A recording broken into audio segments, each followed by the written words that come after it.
Good morning. Good morning. Welcome to the world's first Zero Limits seminar. This is not Beyond Manifestation. This is not the Manifestation Weekend. This is not a Ho'oponopono workshop. This is Zero Limits. It's never been done before. I have never co-led this with Dr. Len before, so this is all new. I've got no notes. I've got no agenda, no handouts. I had talked to Dr. Len yesterday saying, what are we going to do this weekend? He said, we'll show up. And I said, well, what are you going to do? And he said that I promise you that I will be there and keep cleaning. And I said, but are you going to talk? He started laughing. He said, I will just clean. I will just clean. So I don't know if I'm going to be speaking all weekend or if he's going to be speaking. We also have a surprise speaker who I've not heard before, who's written a book that I absolutely love, which is about Ho'oponopono and growing from the inside out. Most of you already know the story, but for those who don't, I need to quickly tell you about it. And before I go there, we found this in the breakfast room. Does anybody recognize this? It's yours. All right. It's either yours or you won it. Oh, she almost didn't get it. How many of you were in the Beyond Manifestation weekend, the last one? How many were in the one before that? Yeah, most of the people here were in one of those weekends. I never announced this particular workshop. I never promoted this workshop. Had I promoted Zero Limits to my major list, we would have needed to find a stadium.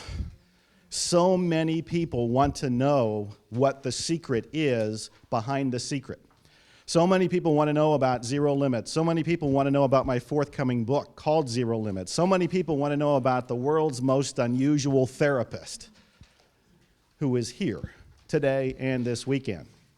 So first of all, the quick story is 3 years ago, Mark Ryan, who's in the room someplace, he's over there. Hello, Mark. Good morning.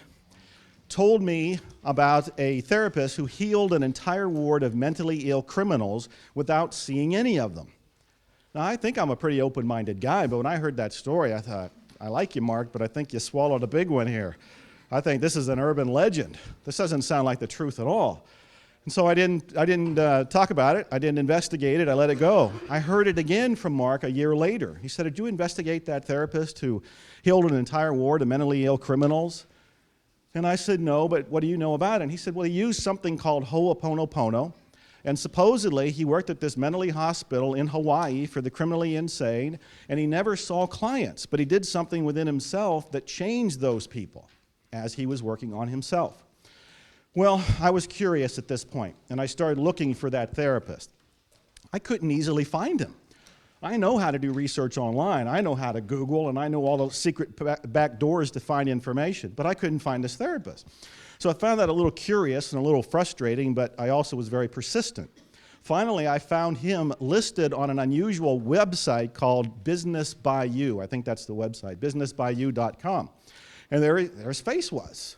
And there was some information about him, and it said that you can hire him by email for consultations. And I thought, well, that's a little weird by email, but I'm going to hire him because I want to find out what the story is. There began my adventure. I did do a session with him by email, which I virtually got nothing out of, which made me even more curious. It's like, is this how he dealt with the mentally ill people? I mean, this didn't help me. So I said, can I talk to you on the phone? I got him on the phone, and he spent an hour talking to me. Now, keep in mind, he didn't know who I was at all. For him to give that hour was very generous. He didn't charge me for it. He didn't question me about it. He just answered all my questions. And I wanted to know, what's the story about the mental hospital? And he said, yes, he had worked there. And I said, you never saw patients? He said, well, I saw them in passing, but I never saw them professionally, not therapeutically. And I said, well, what were you doing that somehow caused them to change? He said, I just kept cleaning. Were you using ivory soap? What were you doing? What do you mean you just kept cleaning? Were you cleaning the bathrooms, the walls? What did you mean? He said, I just kept cleaning myself. Well, what does that mean? He said, I just kept working on me. I just kept saying, I love you, I'm sorry, please forgive me, and thank you. And I thought, how did that do anything? I was just incredibly confused and incredibly fascinated by this, and I wanted to know more. He answered all of his questions, and it just left me in a state of confusion. But something was awakening in me that was knocking at my inner door that said, go learn more. He had a workshop coming up. I was only a few weeks away, and I asked him about it, and I said, should I attend it? He said, I don't know. And I said, how many people are going to come? He says, I hope not too many. He says, I keep cleaning so only the right people come at the right time. Well, I found this mystical fellow rather interesting. And I notified Mark, and I said, Mark, would you like to go to this workshop with me? I said, since you were the guy who told me about this fellow, I said, I will pay for you to attend it. Well, he eagerly agreed. He was just as curious about this man as I was. Now, the man told me his name as being E. Haleakala Hulen. E. Haleakala Hulen. So I still can't say it. He said, you can call me E for short. The letter E? He said, yes, E for short. So I called him that for a while until I started calling him Dr. Len. Everybody here probably refers to him as Dr. Len. His real name is Dr. Hulen. So if we want to do it right, we should be saying Dr. Hulen or Dr. E, but I think he'll answer to anything. Anyway, Mark and I did the workshop. We found it pretty fascinating. I did a series of workshops on Ho'oponopono. I also talked to Dr. Len about me writing a book, and he said, I'll clean on it. And I thought, is that like the Japanese? When you ask them, do you want to do something together in business? They'll say, we'll see, which means no. We'll see means no in the Japanese language. So he said, I'll clean on it. And I thought, well, he's just telling me no. I kept checking in, and he kept saying, I'll clean on it, I'll clean on it. And he kept cleaning on it, apparently, because at one point he said, I want to write this book with you. More importantly, he wanted me to write the book, and that he would just review it. So I brought him to Austin. Suzanne and I set up a dinner of February of a year ago. I thought 5 people might go to that dinner and learn about Dr. Len and about Ho'oponopono and this process he uses to heal the criminally insane and to help everybody else by working on himself. And we had almost 100 people. We had to get a hotel room. And this was by word of mouth, much like the effect that's going on here. I never promoted this, but look at all the people. There's more people that want to come. And I couldn't let them in the door. We've got standing room only. We've got fire codes to deal with at this point. So I started to have more adventures with Dr. Len. I brought him to Wimberley, where we spent some time one-on-one together just talking. And I really felt like I was grasshopper with the Satori master as I walked up and down the streets of Wimberley. And I would have these Satori experiences because he's just being himself. But out of his being himself, I would go, oh, and I would have whacks across the head that would wake me up. And I got more and more excited. I started working on the book, Zero Limits. I spent night and day on this book. I wanted this book to be earth-shaking. I wanted this book to be the best thing I've ever written. Cindy Cashman's already told me. She's read all of my stuff. She said, this is the best thing you've ever written, by far, she says right here, ever. There's a handful of people who have read it. Dr. Mark Gitterly, who was also at that dinner in February, read the book, and he said that this book is going to change an entire generation. He said historians will look back at this book as a watershed moment in history. I'm getting electrocuted here just standing here telling you what he said about my book. I tell Dr. Len all of this, and I'll just keep cleaning. Yesterday, I'm in his room, and we're talking for a little bit, and he says, Joe, when your book comes out, now it's my book, it's not our book, when your book comes out, the shit is going to hit the fan. God, what a cheery guy, right? Because I'm already planning to shake the earth with the book promotion-wise. I'm a marketing guy. I'm an entrepreneur. I'm already lining up my forces, my artillery, my allies. I want the world to know about this book, which is so incredibly ironic because the only person who really needs to know about this book is me, as you'll find out if you don't already know. But here I am wanting to shake the world with this entire book, and I'm getting promotional people lined up and marketing people lined up, and I'm not going to do it just by myself. I can make a book an Amazon bestseller, but I want this a New York Times bestseller. Already been in contact with Oprah. I was supposed to be on the Oprah show yesterday, and it looks like I'm not going at all on that show about the movie The Secret, which most of you know I'm in. But it'll probably be because of Dr. Len and Zero Limits. So this book is going to go out there in a big way, and he says the shit's going to hit the fan when it comes out. So I'm sitting in his room, and I'm just thinking, oh, so what? I'm ready for this. I go back to my room, and I get an email from one of my early readers of the book who experienced some shit hitting the fan and took it out on me. I got one email, and I was devastated for the next hour. I had to go lay down and go, I love you, I'm sorry, please forgive me, and thank you, over and over and over again. This is kind of a hint of how this new method works, because where I want to go, or I think where we all want to go, is at this place called Zero Limits, which the code word might be whiteboard, because it's the whiteboard before we write anything on it. As soon as you ask the question or I ask the question, what is zero limits? We've written something on the whiteboard. As soon as we ask something like, how do we get the zero limits? We just wrote something on the whiteboard. And that's not zero limits. That's something on top of zero limits. And so in the past, I might have taken that email that came to me, which was like a bombshell to me at that time, and I'm thinking, oh, I have to go be social in a little bit. I'm going to a dinner. I have to smile. And I just got a hand grenade thrown to me.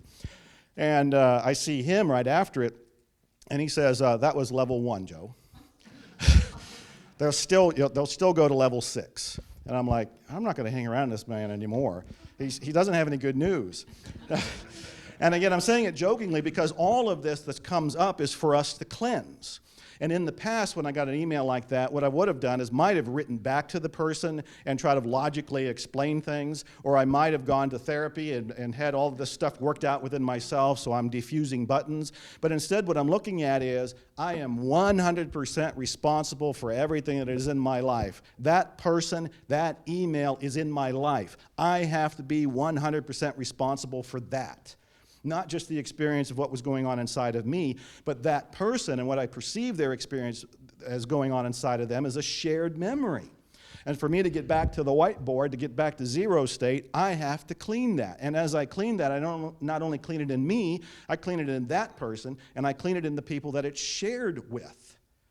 This is the new direction that we're going with zero limits.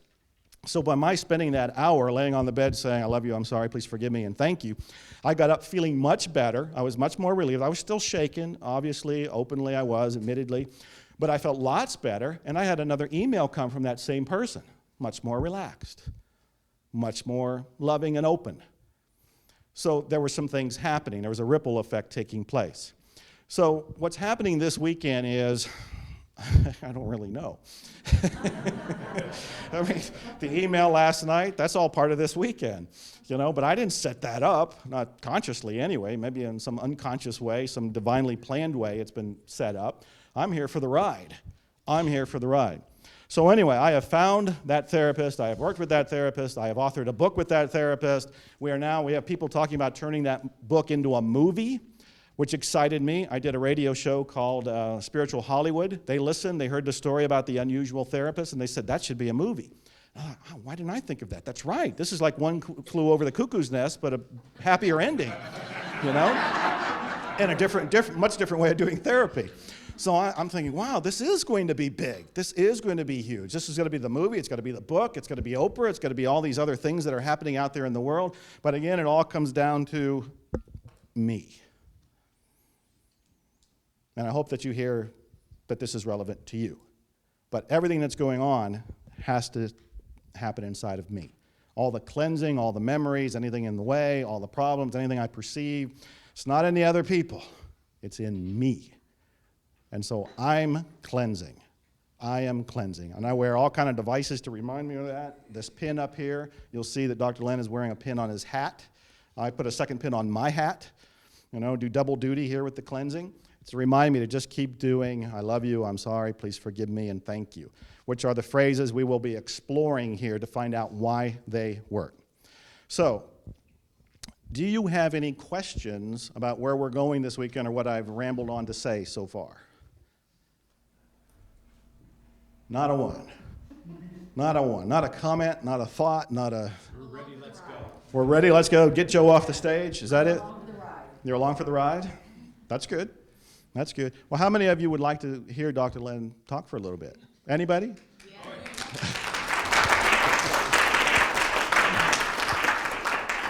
Well, it is my great pleasure to bring up Dr. E. Haleakala Hu Len.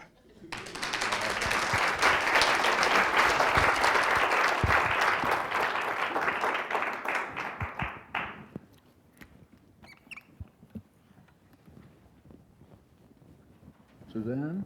Where's our friend Suzanne? Suzanne, can we pass the erasers out? Oh, sure. Please. You and Bruce, thank you very much. You're welcome.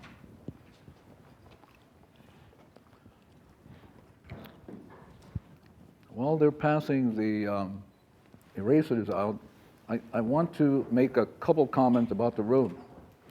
First of all, the room is very sacred.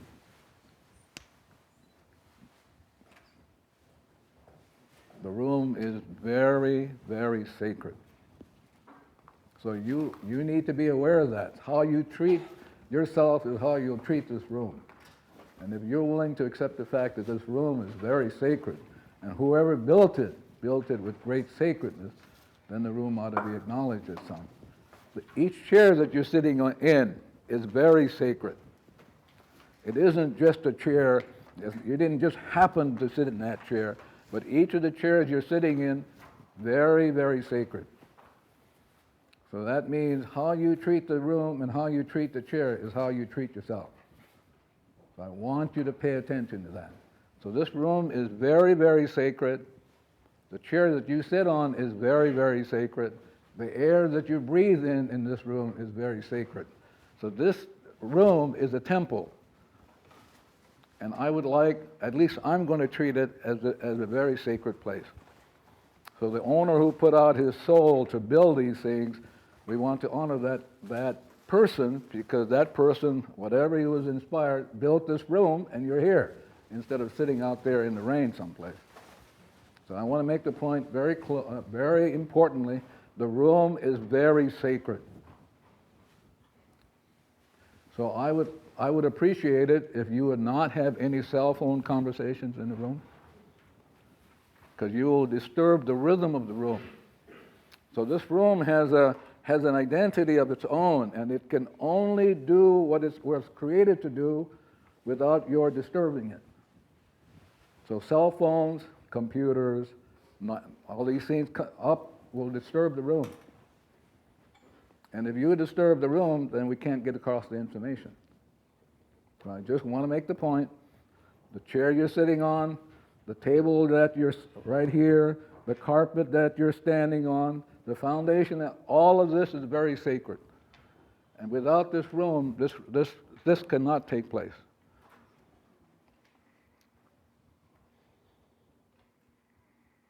So I get to watch you, how you treat the room, and I get to do my cleaning.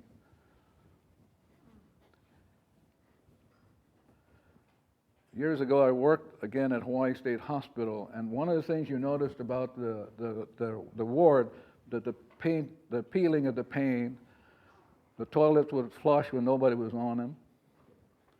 The room the lights would go off and on.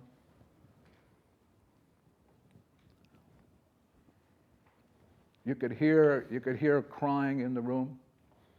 And so no plants would grow. And so this room, I had Joe bring in a plant, see? So this plant represents the mineral, vegetable, and animal kingdom. It's going to watch all of us to see how sacred we are. And it'll know whether we in fact are sacred to ourselves, which is where we want to begin and end. The sacredness and how we treat ourselves. So I want to see if you have any questions about the sacredness of this room, the sacredness of the chair and the floor. Did you know, for example, that the person who sat on this chair had a financial problem? Hello? Person who sat in this chair had a financial problem. So when I look to take 100% responsibility for whatever it is that this room comprised of, I looked at all of you. I asked Joe to give me a registration names of all of you, and then the room, and then the address, because this room was once under a huge glacier. So there are memories of that. This room was part of flooding. There's memories of that. So, but this chair right here, somebody sat on this chair that had financial problems, like you, which means you get up and you leave your crap. This is what we all do. We go from place to place, desecrating things. So I just want you to know this room has been set up in such a way that when you're in this room, the cleaning is taking place. Once you leave the room to go outside of the building, you're on your own. Yeah? And only because this room really wants to feel loved and cared for, which is something rare in the annals of human existence. So please, no cell phone discussions in the room. It'll disturb the room. Even the computers that you folks are using will disturb the room. The cameras in the room will disturb the room. So if you want to get the most out of it, you have to be zero. You have to be sacred. If you're not going to get anything out of this. All you're going to do is get reactions. You're going to have questions. You're going to bitch and moan. You're going to get annoyed and irritable. I've been through this. This is why it's very dangerous to give a course like this, because all the stuff will come up from ancient stuff will just pour out. Now, as long as I'm in the room, I'm kind of feel like safe, because the room will, in fact, clear it. But it won't clear it if you're not sacred with it. So I want you to see if you have any questions about the sacredness of this room, the chairs, the carpet, and you. Good. So I'm going to ask Suzanne, where is my friend Suzanne? Okay. I'm going to ask Suzanne if she would come and just stand right here for a minute. Suzanne, please. I would like it for you to take your erasers out. Okay, please.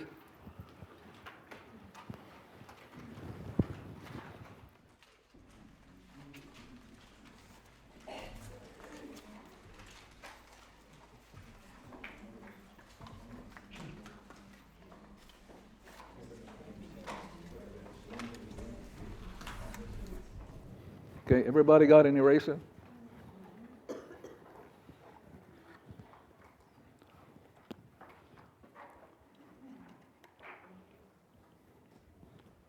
Sir, can you come up for a minute, please? Now I want you just to watch something. So I'm going to ask him to come up.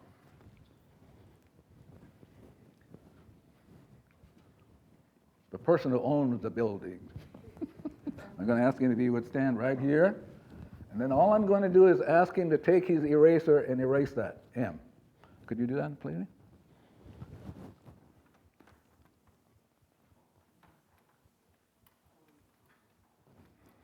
So what happens? It can't be erased.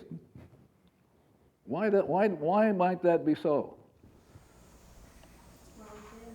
I'm sorry? There you go. So it's important for you to know that there are certain things that only you can do. And if you don't do it, nobody else can be able to do it. Can I make the point?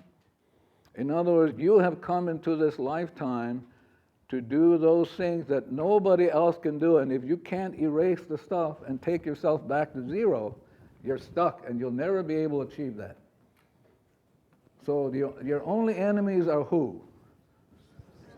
Yeah, not yourself. You're zero. Your only opponent is this. Memories. That's your only opponent. When you don't have these memories, you're back to zero. That's who you are. Pure, free, perfect, whole, complete. When you are a memory, it's all bullshit. Absolute bullshit. That's not you. So now, let's say that my friend David was able to erase that. That gets erased. Immediately, everything else gets erased. From the room, the carpet, the grass, the mineral, vegetable, animal kingdom, all throughout the whole cosmos. Everything gets erased if he's willing to be 100% responsible. By erasing it, he erases it for all. And you won't even know it. Why won't you know it? Not only that, because most of what you are aware of, you're not even close to what's going on. For every memory that you are conscious of, which is still bullshit stuff, there are millions going on that you're not aware of. Millions. And you're thinking you know. Bull. I'm going to make that point again. For each memory that is in my friend David, he's got millions happening below his awareness. And that's what's driving him, not that. It's the millions and millions. So let's say for every second there are 15 memories that come up that David may be conscious of. There are 15 million he's not, and that's jerking him around. That's what you got to get at. It's like Psalms 19, verse 12, or something like that, where the psalm is lamenting what they are, these secret errors. I don't know what they are, but the you and you can have it erased.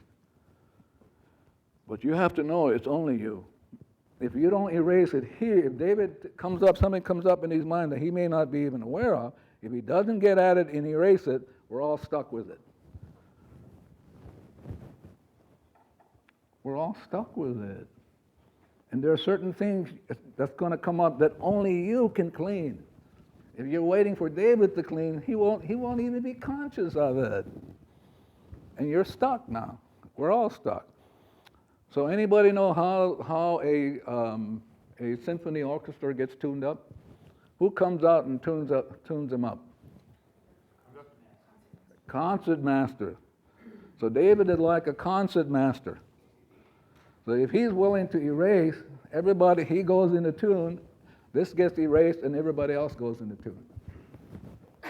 He can tune everybody up. And they may not be even conscious of it. So you need to know that everything that you experience, and most of it you're not aware of, is in you. You can't get outside. You can't get outside of you. It's not possible. So when you see out of memory, you see with, where's my friend Ryan? Ryan, did you bring the dark glasses? In my car. Can you get it? I want to make a point, yeah. So I want to stop to see whether you have any questions. So this is not David. This is David. 0 is David. This is David's opponent. Not his son, not the building, not the weather, not anything else. This is his, and this is yours. But when David's willing to let that go and return to 0, he's home. That's where everything is. Everything that's perfect and right for David will show up. But he's got to get rid of that opponent. If you don't get rid of that opponent, you haven't got a chance. And not only that, you make it hard on everybody else. And they're stuck. So I'm going to pause to see if you have any questions about who you are not. And if you don't get that, we're all stuck with it. Our friend poor Suzanne is stuck with it. This is our friend Suzanne. So I want to pause to see if you have any questions, any comments. Now, she's going to have a question, okay? Everybody see it? Raise your hand. She has a question. What does that mean? Pay attention. Pay attention. That means something's up. You should be saying, I love you, thank you, instead of being there going, uh-oh, I have a question too. Bullshit stuff, I tell you. But if she has a question, that's great, because now if David was quick enough, he'd start doing his clean, because he would be back to 0, and he would take her back to 0, and she'd get a perfect answer. She would get a perfect answer from whom? Herself. And who is herself? 0. And what does 0 open the door to? God. Creation. The infinite. But you can't do it if your opponent's there. So we want you to ask questions, but the rest of us ought to be doing cleaning, you know. Otherwise, you're going to piggyback on her question, and then the whole room is going to be like a psychiatric hospital. It's going crazy. Really.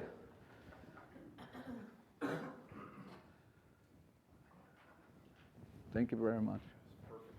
Perfect timing. Yeah. So the only point I'm going to make, hopefully, to get the idea across, is that this is either me or David, but this is what I see out of. I'm seeing out of my shades, which means I see crap. Sorry. But if I'm willing to let go of the shade, which is just a memory, I'm seeing out of memory, I'm back to zero. I can see as God sees, with absolute clarity. That's all I'm going to talk about this weekend. How you, your only opponent, not your mama, not your papa, not anybody, not government, not Bush, not anybody, not Iraq, it's you. And if you're willing to let go and be here, you set everybody free. And everybody will move until another memory hits, boom, and everybody's stuck. But most of the time, we see out of this stuff. We spend 99% of our time looking at this, and we say that's for real. This is our opponent. You have no opponent but this. And this wants to go. It doesn't want to be your opponent, but you put it there, and you're responsible to take it out. Ma'am, you had a question?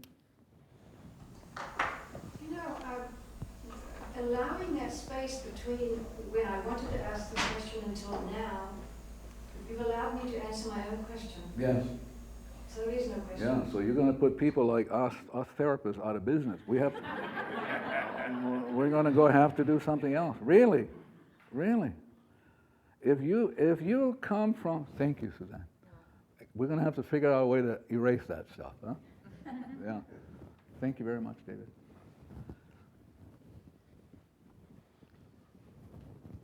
Consumers Report put out a book called How You Can Clean Practically Anything, see?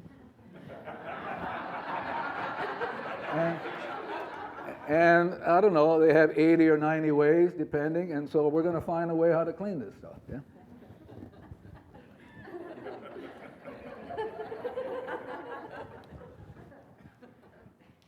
So, I don't want to discourage questions, but anytime you ask a question, that means we're all unclear, all of us.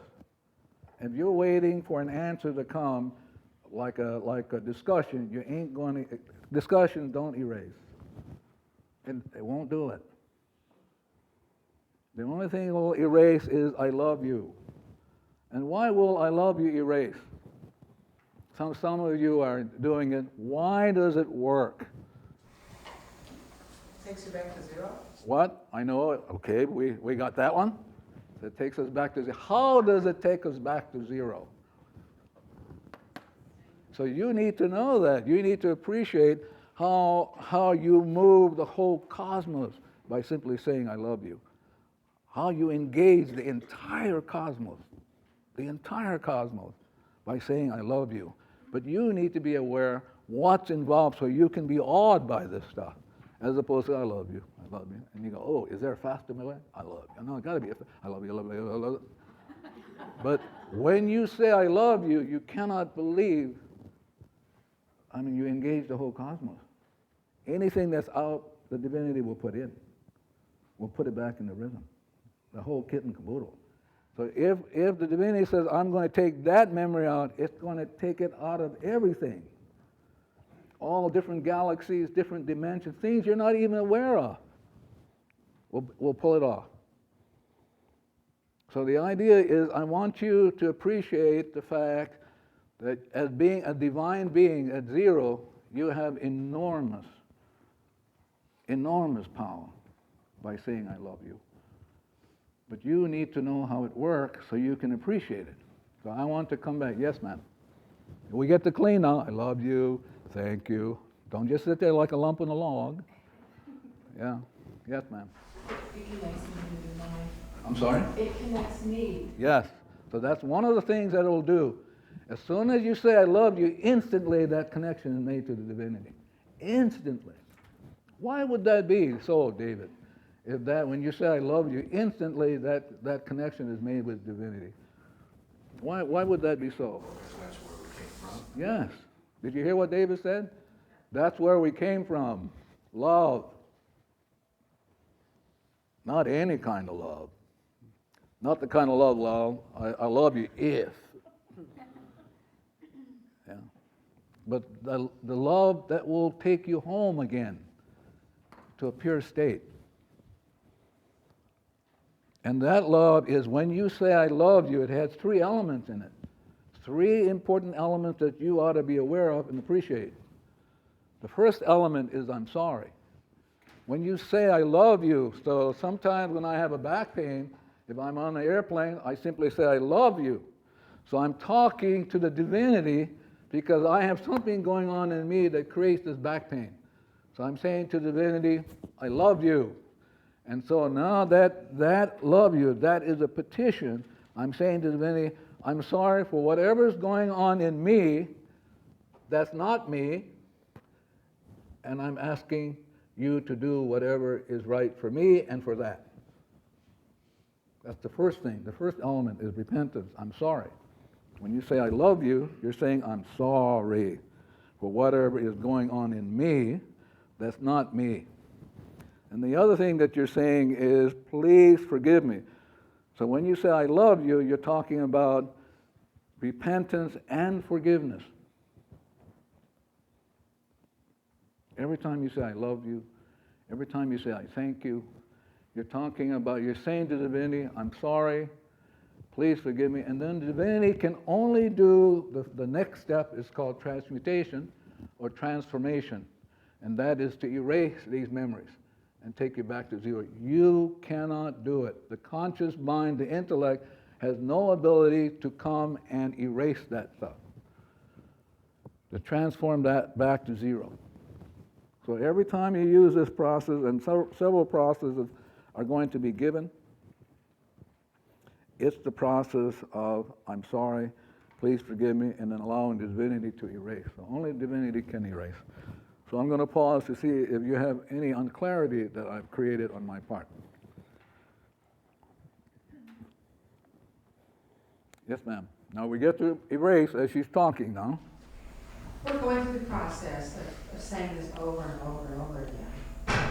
And we may hit or touch on the zero, but how do we say it constantly? Does that make sense? Yeah, of course. So how would she stay there constantly?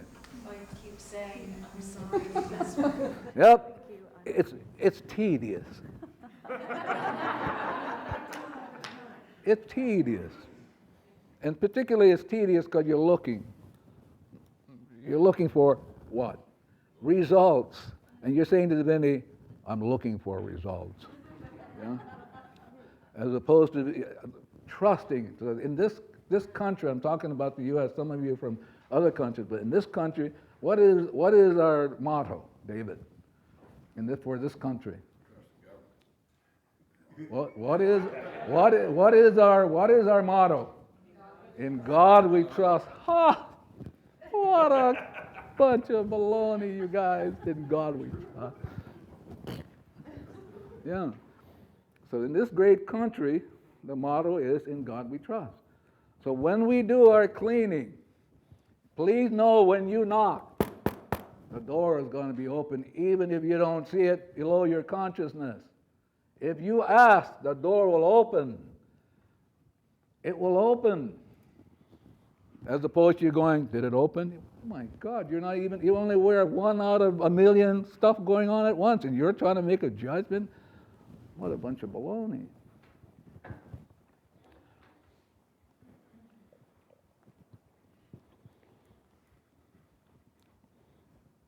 Here's who you are. Zero, created in the exact likeness of the divine. Perfect. No intentions, no problems, no desires, no nothing.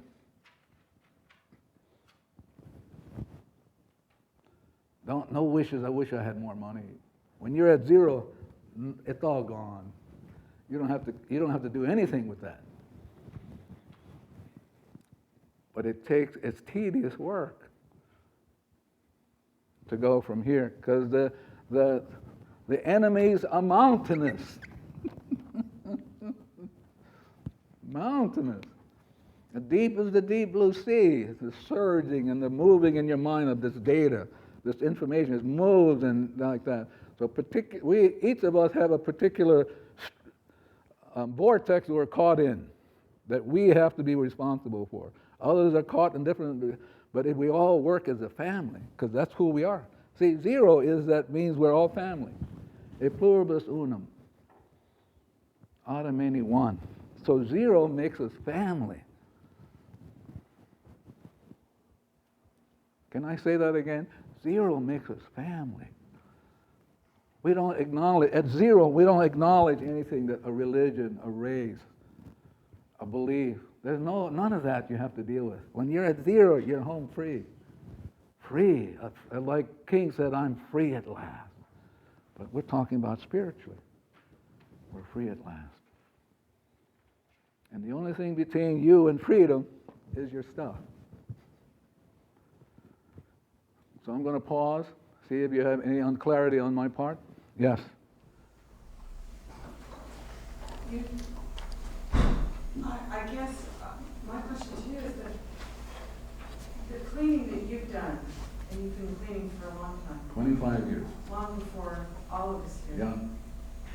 And you're still cleaning. Yeah, and I'll go on until I take my last breath. That's the message, that we don't stop. Yeah. It's tedious. When we think about being at zero, I don't see it ever happening then. Oh, it does happen. Watch this. See? All of a sudden, without your awareness, and this is why you have to trust the divinity will do for you if you're willing to do your part. So all of a sudden, out of the storm comes this little light and goes, whoa, and you go, oh, you got inspired. One little parting of the clouds, one little parting of the data. But we're thinking, come on, hurry up, I don't see anything, but it's happening all the time. In other words, the light's hitting you all the time, but you're not even aware of it. How can you? My gosh, out of one, here's the level of consciousness. This is consciousness. This is subconscious. 1 million below. And you're making pronouncements on that. So you should give up. You should say, God, I don't know. As opposed to most of us walking around saying, I know. Well, you don't know, you don't know. I mean, you've got zillions, you got mountains. This is what the message of Jesus and Buddha and all these. And listen, it's stacked against you. But you can move mountains if you're willing to be 100% responsible. But I want you to be clear. This is the only thing between you and you. That's it. Not your mama, not your papa, not anybody. It's in you. And I think it's wonderful. Now I don't have to wait up on anybody. As opposed to, what about you? And the other person says, what? What about you? And then you have psychologists making lots of money because we're into blame. We make tons of money. Lawyers make tons of money. And everybody's unclear. I don't know. I've been doing this for years. I don't know any psychologist that's clear or any lawyer. Do you know any of them? And it's great. Then you should come home and take care of your own stuff, because nobody else is going to do it for you, because they don't know what's going on. So when I work, when people email me, or in class like this, and somebody will come and talk to me, I know there's something up, and I start cleaning. This is why I'll stick in this room most of the day. I want to be in this room while this cleaning is going on. But I want to be clear, she's asking a question. That's where she's coming from. We want to be here, so she's doing us a favor. It's an opportunity to what? To let the mountain go. So anytime anybody's got anything, you want to say, wow, what an opportunity for me to be 100% responsible.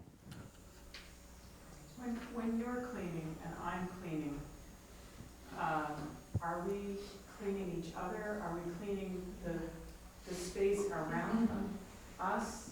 You have to ask the more important question. Am I 100% responsible for what is going on in me? And as long as you're clean, there can be a storm around you, but you might be experiencing that little sunshine, and everybody else could be going crazy. So it's focused on your own cleaning. It's always been. You ever notice that every time there's a problem, you're always there? That's true. You're Well, right. it's true for me. It's true. And on that note, I would like to take a break, please. Can we just take a short break? Let's take a short break.